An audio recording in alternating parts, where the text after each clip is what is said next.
युधिष्ठिर इष्ट देवता के हाथ जोड़ते हैं, कहते हैं कि हे प्रभु, आप प्रश्न कीजिए, मैं उत्तर देने का प्रयास करूंगा।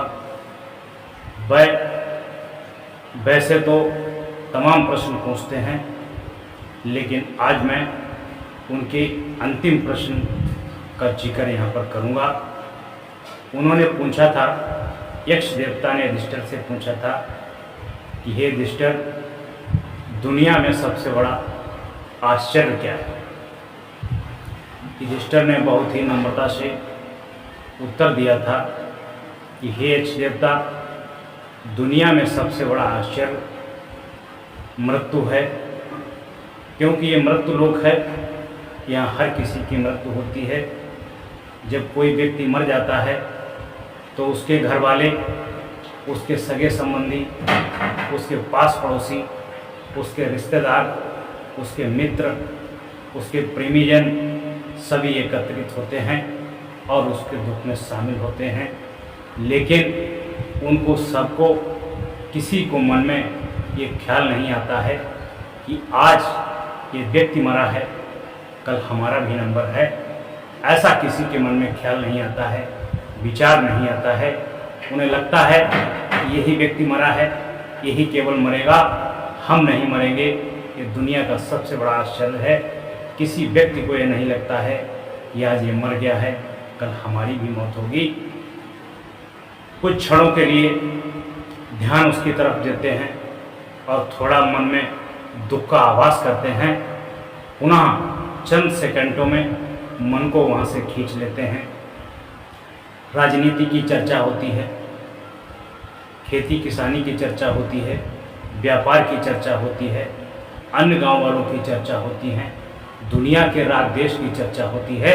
लेकिन जो व्यक्ति मरा पड़ा हुआ है उसे लोग भूल जाते हैं। ये दुनिया का सबसे बड़ा आश्चर्य है।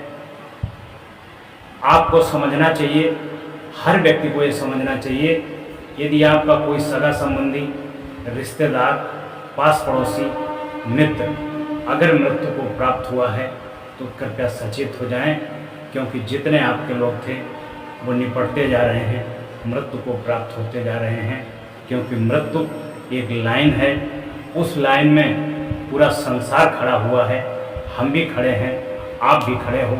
जो व्यक्ति मर गया वो सबसे पहले खड़ा था, लेकिन किसी को ये नहीं पता है कि इस मृत्यु की लाइन में हमारा कौन सा नंबर है।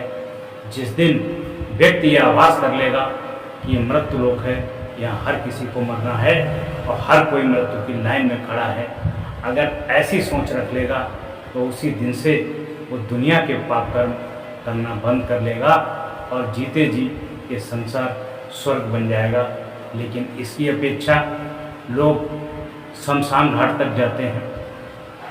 कुछ लोग मिल बांट करके मुर्दे को आग लगाते हैं, मुर्दों को लकड़ी, कंडा, ईंधन से जला देते हैं और कुछ लोग मुर्दे को दफना देते हैं।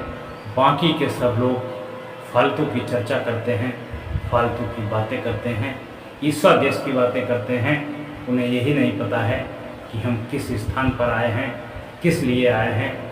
तो कृपया करके जो व्यक्ति मर गया उसके प्रति सच्ची श्रद्धांजलि व्यक्त करिए और ईश्वर से प्रार्थना करिए कि हे ईश्वर, इसके द्वारा जीवन में किए गए कृत्य कृत्यों को अपने चरणों में लीजिए।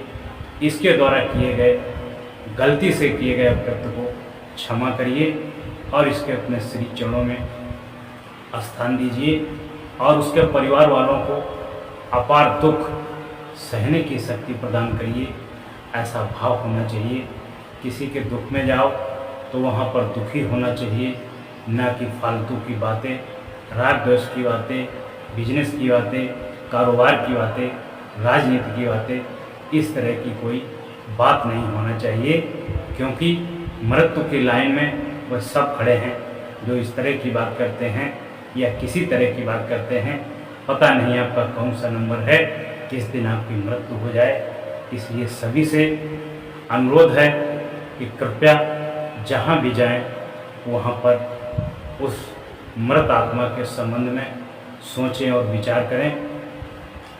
और उसके लिए प्रार्थना करें कि इसका मोक्ष हो जाए, इसका कल्याण हो जाए, और घर वालों को जितनी साल्तना दे सकें उतनी दें, क्योंकि किसी के घर का अगर कुत्ता भी मरता है, कोई जानवर भी मरता है, तो आदमी भूल नहीं पाता है। और वो तो घर का इतना कीमती सदस्य मरा है जिसकी वजह से पूरा घर चलता था, पूरा परिवार चलता था। उसका कल्याण हो, उसका मोक्ष हो। तो ये महाभारत का प्रसंग युधिष्ठिर और यक्ष के बीच हुआ था, जो मैंने आपको रामायण के हिसाब से और दैनिक जीवन में हो रही घटनाओं के संबंध में दोनों तरीके से इसकी व्याख्या की है। कृपया कमेंट करके बताना कि हमारे प्रसंग से आप कितने सहमत हैं, कितने नहीं सहमत हैं।